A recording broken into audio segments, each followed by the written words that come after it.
When I think of the President's favorite foods, I always come back to the Founding Fathers' favorites. Today, I've got a menu fit for the Founding Fathers, and in fact, I've got some with me to give me a hand. Stay tuned and I'll cover the favorite foods of Thomas Jefferson and James Madison. Sorry to skip you guys, George Washington and John Adams, but kidney pie and baked salmon don't exactly suit my palate. Get ready for all the wine jelly and Williamsburg pound cake you can handle. You're watching Inside the Presidential Kitchen with me, Alex Schwartz. Hey guys, as you can see, my first guest is here and ready to cook. Our third president, Thomas Jefferson. How are you today? Fantastic. Thank you for having me, Alex. I'm very excited for what you have in store for us. Wine jelly happens to be my favorite, you know. I do. A very peculiar dish, I must say. I myself have never had this delicacy before. Oh, I'm sure you will enjoy it. It was the one thing I could count on to calm my nerves while I held office. That Louisiana Purchase was quite the worrisome time in my life. I just could not decide between strict or loose construction, and not to mention those Barbary pirates. Well, in my opinion, you did a fine job. You nearly doubled the size of our then young nation. But let's skip all this history talk and get to the cooking, or I guess eating. I hope I don't offend you, but I've already prepared your wine jelly. What? I'm sorry, but for time's sake, I couldn't wait. It takes over 8 hours to make. If you could grab it, it's in the refrigerator. Well, I'll be. You don't even let me prepare my own favorite food? Well, for all you viewers out there, here's how I made it. Combine 1 bottle of red wine and some sugar in a sauté pan, and cook out the alcohol. Then combine packs of gelatin and 3 tablespoons of water. Pour the hot wine mixture into the gelatin and whisk. Add the chopped shallot, peppercorn, mint leaves, and lemon juice. Steep for 15 to 20 minutes and strain out solids and pour into a mold. Allow to set overnight in the refrigerator. And there you have it, wine jelly. Thank you so much for joining me, Mr. President. Hey, wait a second.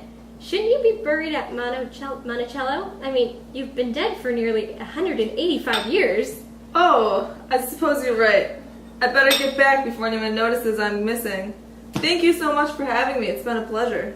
Safe travels. Coming up next, our second guest, James Madison, will be joining us. Welcome back, viewers. Our second guest has arrived. How did you do, James Madison? Just splendid. Thank you for asking. So, what do you have up your sleeve today? One of your favorites, actually, pound cake. And quite frankly, it's one of my favorites as well. Oh, goody. I do love a good pound cake. Did you know that the pound cake was named after me because of my weight?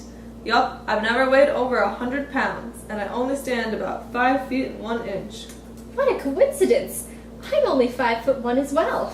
5'1" and full of fun, that is. Oh, Alex.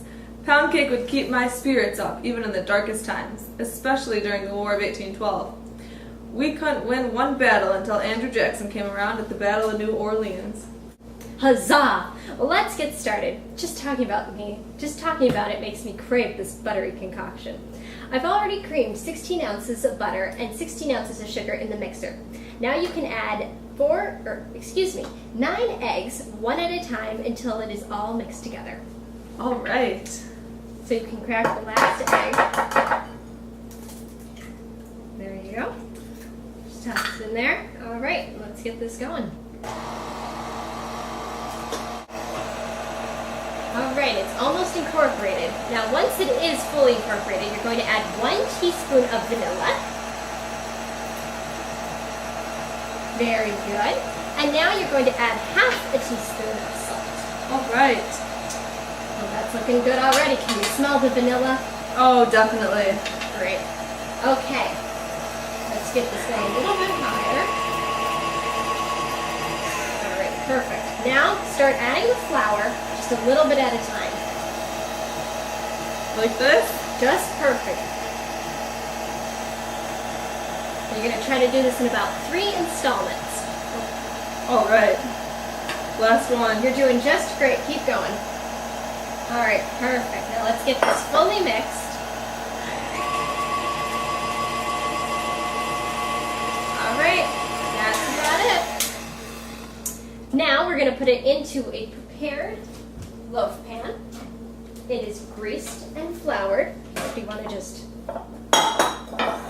Oh, you're going to have to teach me how to do this. Oh, it's all right. I understand you from back in the day. All right, so now just pour that right on into the loaf pan. All right. There we Here's go. a little spatula to help you out. Oh. There we go. Look at all that buttery goodness. All right. That just looks perfect. Now we're going to put it into a 350 degree oven for just about an hour until it is golden brown on top and fully cooked through. Okay, the pound cake has just come out of the oven, and doesn't it just look fantastic? That looks delectable. May I? Oh, go ahead, of course. Well, that's all the time we have, and I hope you enjoyed this edition of Inside the Presidential Kitchen. See you next time when I'll conquer James Monroe and John Quincy Adams' favorites, gumbo and baked codfish pie. Thanks for tuning in.